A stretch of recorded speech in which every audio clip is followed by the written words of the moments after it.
Susunduin ako ni husband ngayon kasi sabi ko bili ako ng pang spaghetti. Parang gusto kong mag-spaghetti. Yun. So, nagbihis na ako. Oh, first time lalabas ako ng walang jacket.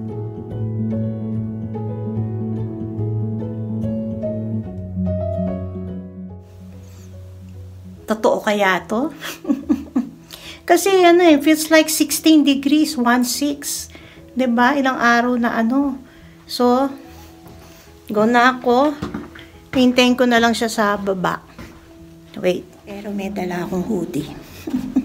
Alam niyo naman ang dito, 'di ba panahon? Baka maya-maya malamig na. Pababa na ako ng elevator. Kami ay nasa 4th floor. Ito nga. Ito, malamig-lamig sa labas. Pero once na nag-ano ka naman sa sa araw, nagstay ka, mainit na yon. Tatawid na ako sa park para maarawan naman ako. Wait lang. O, diba? Nakikita niya, maaraw. Pero malamig ang hangin. Malamig pala. Pero pwede na yan. Pwede nang walang jacket. Dito na natin abangan yung asawa ko. O, meron pa nga snow na hindi natutunaw tulad dun sa amin. Yan. Nakalagay, nakakatawa nga to. No dogs allowed. Kaso, ang daming yung dogs dito. Pero Somerset 6,000. Hindi naman kami 6,000. Baka naman. Yan. Kasi taka dito ang dami minsan nagkalat yung siguro pinapatain nila yung dogs nila kapag yung madaling araw. May nakikita kasi ako madaling araw. Ayan Yun diba? Mga pasaway talaga ng mga dog owners Lalo na dati, kinuna ni asawa. Ang dami dyan, Parang nag-e-evac yung kanilang aso. Di man lang dito lagi sa namin, sa building namin, bawal talaga ang mag-pupo ang dogs. Puno yung mga visitors parking kasi mainit. Pag malakas ang snow, walang pumupunta dito ng mga tao. May isang matanda dumaan, sabi sa akin, don't take my picture, okay? Tinanggal ko naman kasi pag ganon, minsan nakakapag-picture ako ng pero tinatanggal ko o kaya yung biglaan lang kasi biglang dumaan ganon, pero hindi talaga ako nagpipicture ng harapan sa mga muka, lalo na yung mga bata, bawal kasi dito yun. Ayun, kaya sabi ko hindi naman. Binaba ko nga yung video ko nung dumaan siya. Mabait din naman. Parating na daw si husband. Nandyan na sa labasan. See you later. Sinundo ko ng Uber. Gwapong Uber driver. Sabi ko sa kanya pagdating, nagsumbong ako. Kusita, meron dun tae. Pinicturean ko kasi para sabihin namin dun sa office. May video naman. Sabi ko, gusto mo kunin ko para may patunay na meron di ba? Hindi ko na nakuha. Tsaka isang kumpul lang yata yun. Yung dati kasi nakita niya, marami. Sunod-sunod, parang nag-e-evac yung yung aw-aw na dun. Di ba? Andun pa ba sa'yo yung video nun? Share mo sa akin. Para meron tayong malamig-lamig pa naman kahit kaya lang pag matagal ka sa araw mainit siya. Kaya malapit na kami, alam nyo malapit lang kami talaga sa Walmart. Siguro may 5 minutes ba? Walang 5 minutes. Alam nyo pag ganito ang light, natural light, maganda magpakuha ng picture kasi maliwanag ang face.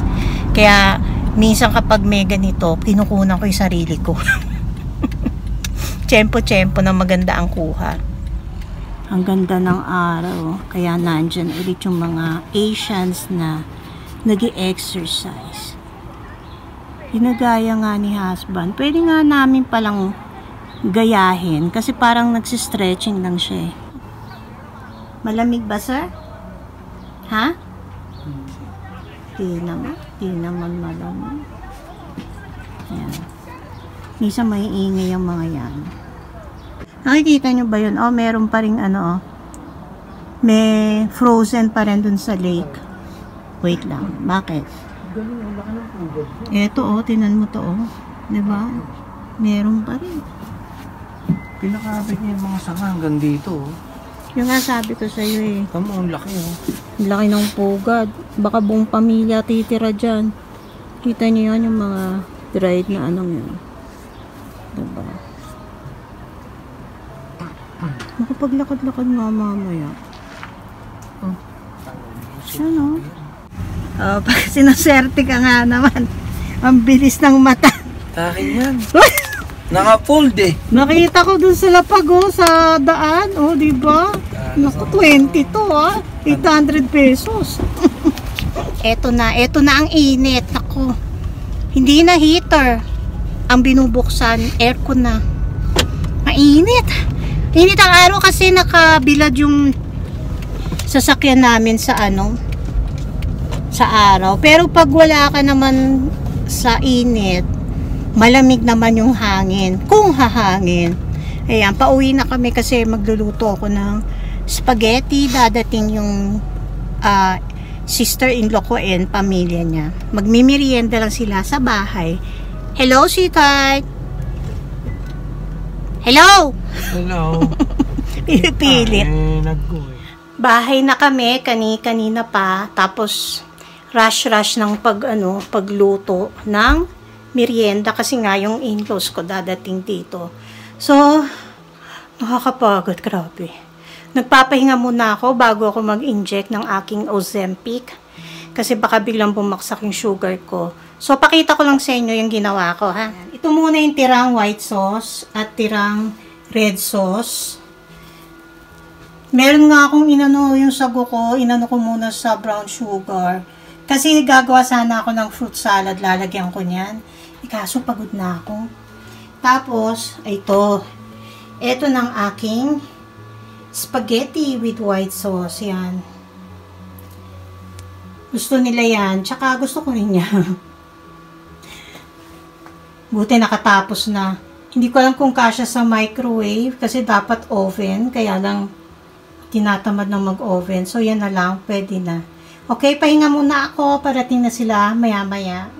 Yan, umalis na yung bisita namin. Nagdala sila ng Jollibee chicken. Kaya, nagkanin si husband. Tsaka yung isang anak.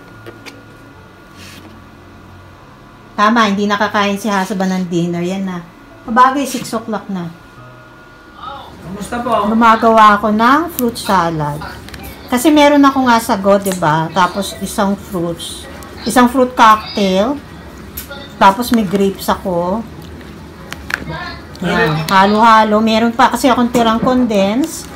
So, tapos may cream. Ito yung cream. Yan. Ayos lang. Hindi ko na naihabol to kanina nung nandito yung sister-in-law ko kasi napagod na ako, hindi ko na nagawa. Okay. Sino? Past 9 na. Magtapon muna kami ng mga basura. Tsaka yung recycle. Ginamit namin yung dishwasher kasi maraming mga kaldero kami hinugasan. Yan. Dito na kami, oh. Ay! Oh my God! Ito yung pinaka-garbage, namin, area. Bawal yun, di ba? Oo. Ito yung recycle. So, ito yun. Babalik ko nga yan pa. Ito yung mga compost. Yung garbage.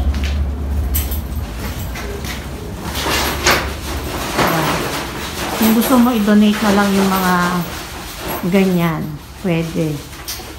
Kasi may mga activities yan ng mga ano. Okay. Ito bawal to kasi sabi yung mga ginagamit sa ano pero nilagay pa rin. Oh.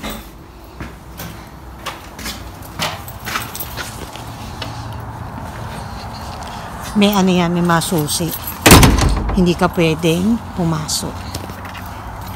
No electronics, household items, or other materials. Akala ko magtatapon lang kami.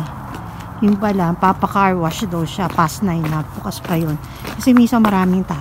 Marami kasing tao kanina sa car wash. Buti na lang, kompleto ako ng ano, tsura. May naririnig ako. Siya, sakay na ako.